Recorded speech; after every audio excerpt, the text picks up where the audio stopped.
Zuri lived with her young daughter, Afia, in a small apartment on the west side of Nairobi.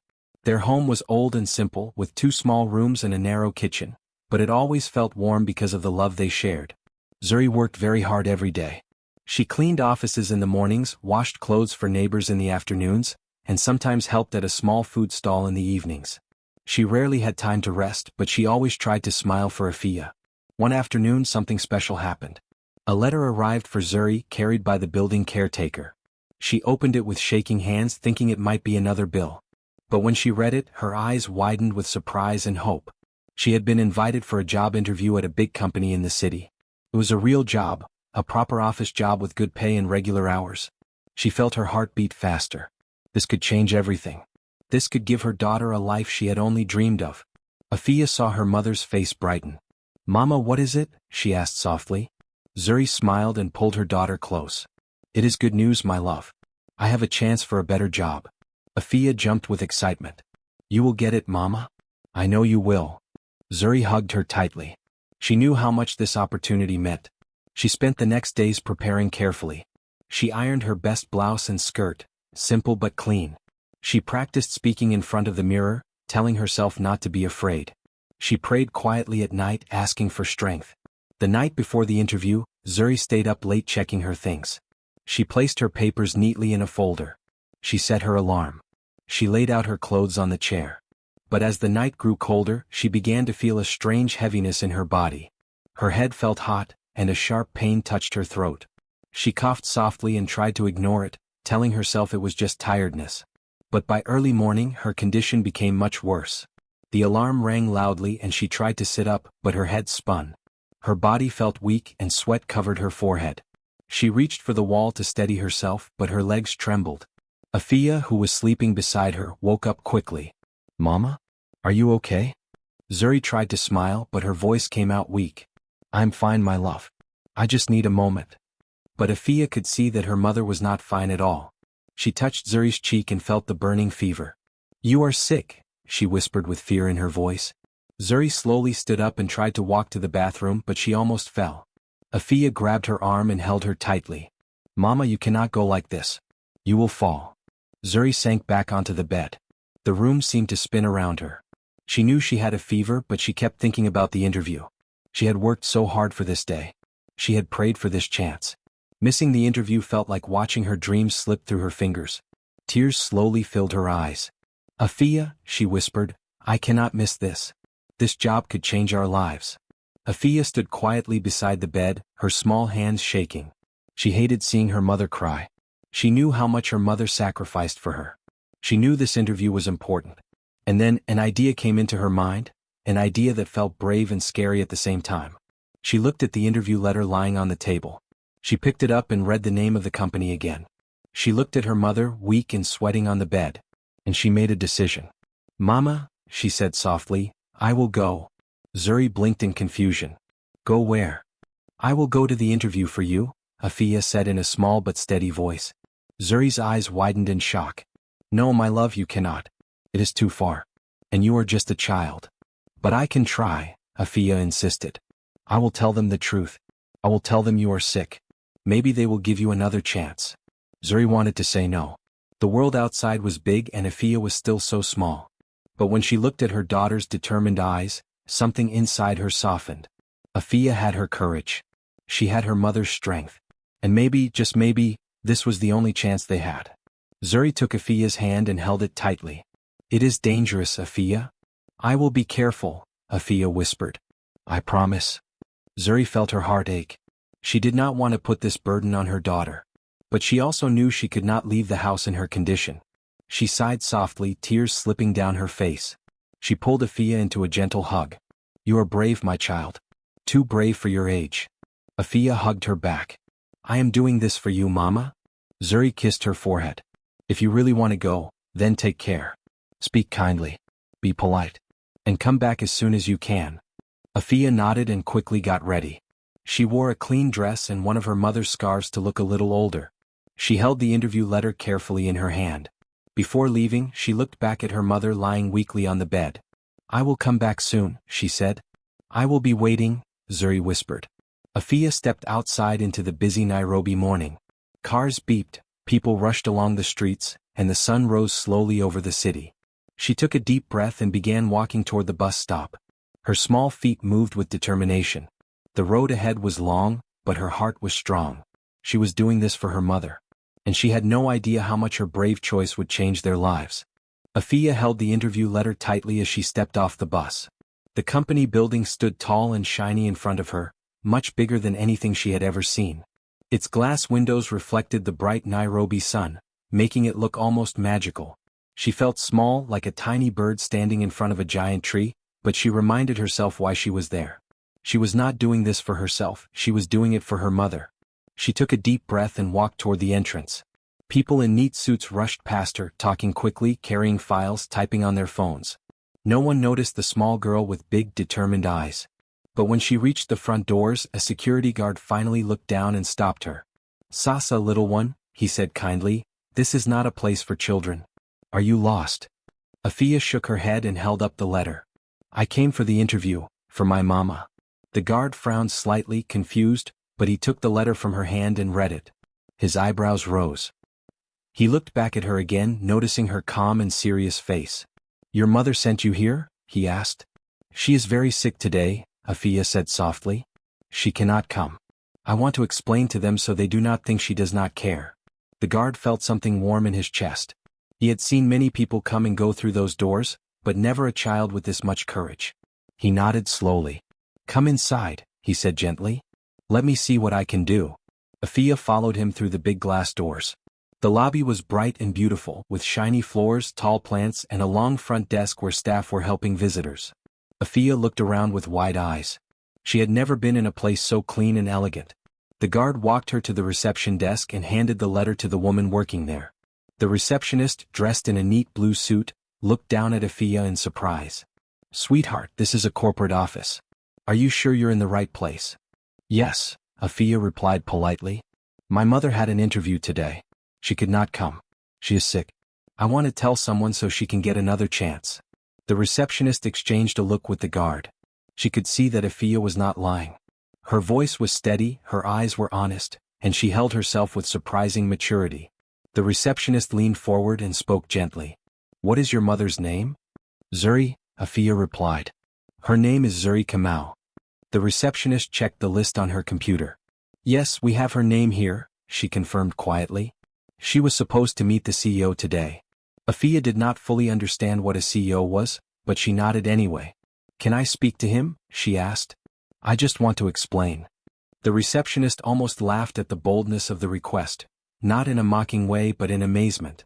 Most adults were scared to speak to the CEO, yet here was a small girl asking calmly, as if it were the most natural thing in the world. The receptionist stood. "Let me talk to someone upstairs," she said. "Please wait right here." While Afia waited, she looked around nervously.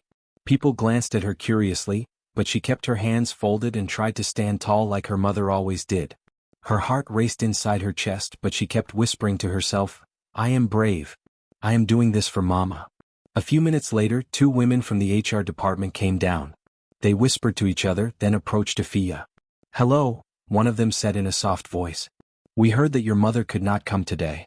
Is she truly ill?" Afia nodded seriously. "She has a fever. She cannot stand. She tried to come but she was too weak." The women shared another look, and this time there was something like respect in their eyes. They turned back to the receptionist and spoke quietly, but Afia could still catch some words. "CEO meeting, unusual, but maybe we should." Then finally, one of them knelt down to Afia's level. "Would you like to speak to the CEO yourself?" she asked. Afia took a deep breath and nodded again. "Yes, please." They led her to the elevator. It was tall and shiny, and when the doors closed, Afia felt the air shift and her stomach flutter. She had never been inside an elevator before. The HR women smiled encouragingly at her. "You are very brave," one of them said. Afia didn't feel brave. She felt small, nervous, and unsure. But she kept thinking of her mother lying sick at home. That thought made her stronger. The elevator stopped on the top floor. The doors opened to a quiet hallway with thick carpets and tall wooden doors. The HR women walked her to a large door with gold letters that read, "Jabari Tembo, Chief Executive Officer." One of the women knocked gently. "Sir," she said, "there is someone here to see you about the morning interview."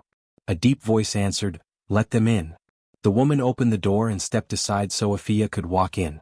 The office was huge with a long window showing the city below.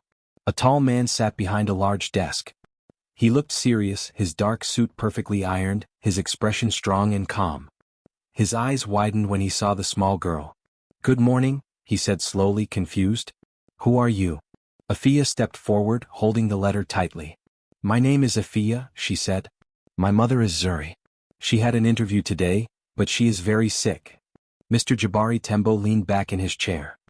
He had expected a grown woman, not a child with steady eyes and strong courage. He studied her for a long moment, trying to understand. "You came here alone?" he asked. Afia nodded. "I wanted to explain. I did not want you to think she does not care." There was silence in the room, a soft, heavy silence.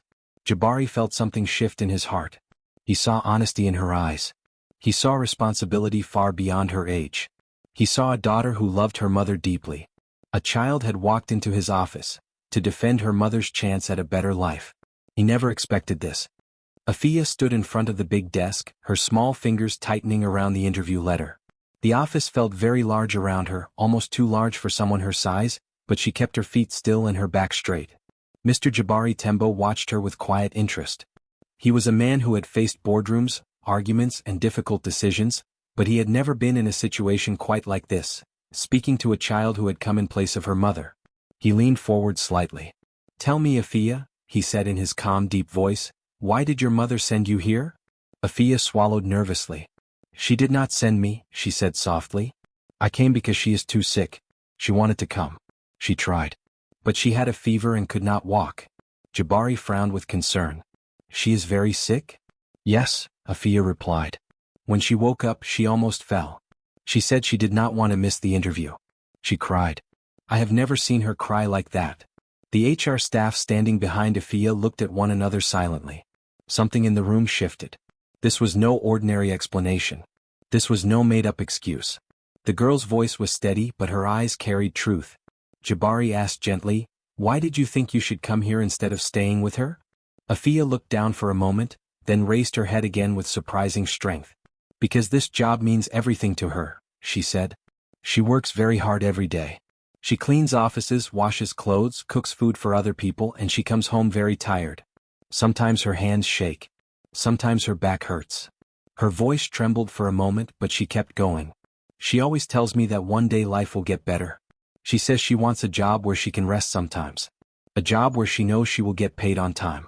A job where she can save money for my school." When she got the interview letter, she was so happy. She said maybe this is the chance. The room became quiet again. The HR staff shifted uncomfortably, moved by the honesty of the child. Jabari rested his elbows on the desk and listened more carefully. "So you came," he said softly. "Yes," Afia replied. "I wanted to tell you the truth. I do not want you to think she does not care. She cares more than anything. She even tried to stand up when she was shaking. I told her I would come and talk to you so you understand." Jabari nodded slowly. "You did something very brave." Afia shook her head. "I only did what Mama would do for me." Those words hit Jabari in a way he did not expect. He felt something tighten in his chest. He remembered his own childhood, the days when his mother walked long distances to sell food, the nights she stayed awake to sew clothes so he could attend school. He remembered her tired eyes, her hopeful smile, and the quiet strength she carried. He saw that same strength now in the eyes of this little girl. He sat back in his chair and asked, "Afia, what do you want to happen today?" Afia took a small breath. "I want you to give my mother another chance. Maybe she can come when she is better. Maybe tomorrow or next week. She will do very well, I know it." Her voice was simple but filled with trust. Jabari thought carefully. He could sense the truth in her words. He could see the sincerity in her eyes. And he understood that Zuri must be a very dedicated person if her child was willing to cross a busy city alone just to speak for her. One of the HR women spoke quietly. "Sir, we can always reschedule the interview." Another added, "It is rare to see such honesty and courage." Jabari nodded, but he still looked at Afia. "Tell me more about your mother," he said. Afia's face brightened a little. "Mama is very kind," she said. "She wakes up early every day. She always makes sure I eat even when she does not have enough for herself. She washes my school uniform at night. She tells me stories so I do not feel sad. She smiled softly, remembering. She laughs even when she is tired. And she never gives up. Even when we have little money, she still believes things will get better. Jabari listened carefully. Her voice was small, but each word was full of love. It painted a picture of a woman who worked hard, not for herself, but for her child. He spoke again gently. Do you know what kind of job she applied for? No, Afia admitted, shaking her head. But I know she will do it well. She learns fast. She works hard. And she never stops trying. HR staff smiled softly at her words. Jabari could not ignore the emotional weight in the room. This was not an ordinary interview situation. This was a moment that showed character, heart, and courage. Finally he stood up. Afia, he said, you came here alone to speak for your mother. You were honest. You were brave. And I respect that. Afia's eyes widened slightly. So, Jabari continued, I will not cancel her chance. I want to meet her myself. I want to see the woman who raised a daughter as strong as you. But she is sick, Afia whispered. We will work around that, Jabari said. We will check on her. I will send someone to your home. Afia felt her heart lift. Mama will be so happy, she said softly. Jabari smiled for the first time. I believe she will be. He then looked at the HR staff. Make arrangements. And bring water for Afia. She walked a long way. Afia was led to a soft chair. Someone brought her a glass of water and biscuits. She held the cup with both hands, feeling safe for the first time since she left home. Jabari watched her from his desk, still amazed. He had planned a normal workday, just another interview. But instead, a little girl had walked into his office and reminded him of something important. Human strength does not always come in big forms. Sometimes it comes in small voices, soft words, and brave hearts. Afia had spoken the truth with no fear. And her honesty had touched everyone who heard her. Zuri sat quietly in the car, her hands shaking as they approached the company building. The driver had been polite, but she still felt her heart beating too fast. She could not understand how things had reached this point. One moment she was lying sick in bed, trying to breathe through the dizziness, and the next moment a company car had come to pick her up because her daughter had gone to the interview alone. She kept asking herself the same question. What must they think of me? When the car stopped, Zuri stepped out slowly. She tried to fix her dress, which she had quickly worn without much strength. Her hair was tied in a simple scarf, and she looked tired, but she held herself together. She followed the driver inside. Her legs felt weak, but she forced herself to walk straight. She wanted to appear calm, even if she was terrified inside. The staff at the reception welcomed her kindly. Some smiled at her as if they already knew her story. Zuri wondered what Afia had said, and the thought made her nervous. She took a deep breath as they guided her toward the CEO's office. Mr. Jabari Tembo stood near his desk when she entered. He was tall, well-dressed, and had a serious look, but there was softness in his eyes. Afia ran to her mother and hugged her tight. Zuri held her daughter close, whispering a shaky thank you. I am very sorry, sir, Zuri began before the CEO could speak. I did not mean to cause trouble. I was too sick this morning. I thought I could still come, but I failed. I understand if you do not want to consider me anymore. Mr. Tembo shook his head gently. Please sit, he said. Zuri obeyed, though her hands kept twisting together on her lap. She felt ashamed. She felt small. She felt like everything she tried to build was falling apart because of one unlucky morning. But then the CEO spoke again and his voice was calm, almost warm. Your daughter told us everything, he said. She came here not to make excuses but because she believed in you. She wanted us to understand your effort. Zuri's eyes filled with tears. She looked at Afia, who smiled proudly, not fully understanding the weight of what she had done. Mr. Tembo continued, a child cannot lie in the way adults do. When she spoke about how hard you work and how much you hope to make a better life for her, we all listened. Zuri lowered her face, not trusting herself to speak. She had expected coldness or maybe a lecture. She had expected to be told she was irresponsible. Instead she felt seen. I do not want to reject you, the CEO said. I want to give you a chance. Not out of pity, but because I believe someone who raises such a brave daughter must also carry strength. Zuri looked up, surprised. A chance? She whispered. Yes, he said with a small smile. A trial position. Come work with us for a few weeks. Show us what you can do. If you perform well, then the position will be yours. Zuri covered her mouth with her hand. She could not speak immediately. The relief was too heavy, too sudden. She felt a wave of emotions, gratitude, shock, hope.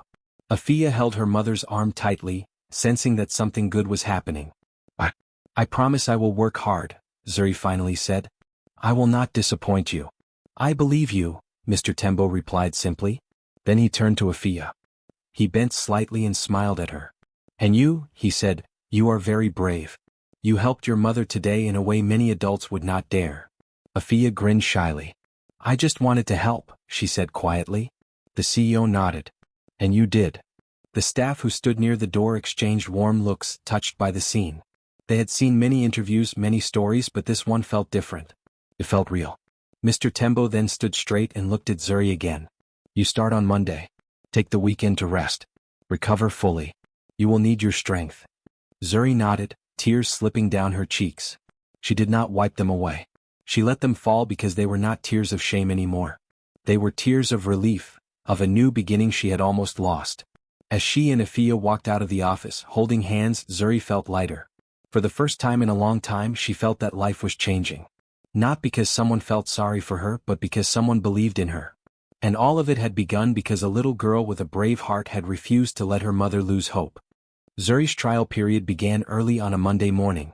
She arrived at the company before most of the staff, wearing her best clothes and carrying a small notebook she had bought the night before. Her hands shook a little, but her heart was steady. She was determined to prove that she deserved the opportunity she had been given. From the first day, she worked with quiet focus. She listened carefully when her supervisor explained tasks. She took notes, asked questions, and practiced until she understood every detail. She organized documents, prepared reports, and supported the office team with anything they needed. Whenever she made a small mistake, she corrected it immediately and kept moving forward. The staff quickly noticed her dedication. They saw how she stayed a little longer each day to finish her tasks neatly. They saw how she treated everyone with respect, from the cleaners to the senior managers. She never raised her voice, never complained, and never acted like the work was too much. Instead, she approached every task with calm determination. By the end of the first week, her supervisor already felt impressed. By the second week, the team trusted her. By the third week, even the busiest employees greeted her warmly and relied on her. Mr. Tembo observed this quietly. He passed by the office often, pretending to check documents or ask simple questions, but in truth he was watching Zuri's progress. Each time he saw her, she was focused, helping someone, or working with her notebook open beside her. He admired how she carried herself, not proudly but firmly, like someone who had fought through many storms and had learned how to stand on steady feet. Afia loved visiting the office after school. Whenever she arrived, the staff greeted her with smiles and warm voices. Some offered her a chair near the reception. Others gave her a cookie or a small juice box. She always sat quietly, swinging her legs and waiting for her mother to finish work, feeling like she belonged there. Sometimes Mr. Tembo invited Afia into his office for a few minutes. He asked about her school, her drawings, or what she wanted to be when she grew up. Afia often answered with bright excitement, her small hands moving in the air as she talked. And every time she left, the CEO felt lighter, as if the child carried a small piece of sunshine with her. One afternoon, near the end of the trial period, Zuri was called to the meeting room. She felt nervous as she walked in, but she kept her shoulders straight. Inside, her supervisor, a few managers, and Mr. Tembo were waiting. Please sit, the CEO said with a kind smile. Zuri sat, holding her hands together tightly. Mr. Tembo opened a folder on the table and looked at her. We have reviewed your performance over the past weeks. Zuri swallowed hard. You have exceeded expectations, he continued. Your work is careful, your attitude is strong, and your dedication has impressed everyone here. We are pleased to offer you a full position. Zuri covered her mouth, her eyes filling with tears. She tried to speak, but her voice shook too much. One of the managers said gently, You earned this, Zuri. Truly. Zuri finally managed to say, Thank you so much. I will continue to work hard. After she left the meeting room, she found Afia waiting in the hallway, swinging her school bag. Zuri kneeled and hugged her daughter tight. We did it, she whispered. Life is changing, my little girl. Afia hugged her back with all her strength. I knew you would get it, Mama. In the weeks that followed, their life became more stable. Zuri could afford better medicine when she got sick. She could buy healthier food for Afia. Their small home felt warmer, safer, and brighter. She no longer worried every night about unpaid bills. She could breathe, slowly, freely, finally. Sometimes, when the sun began to set and the office grew quiet, Mr. Tembo stood by his window, remembering the morning when a tiny girl had entered his company holding an interview letter. He thought about how her courage had opened a door not only for her mother, but for herself too. He always smiled at the memory. For him, it was a reminder that sometimes life changes because of something big. And sometimes, it changes because a brave little child decides to take one small step forward.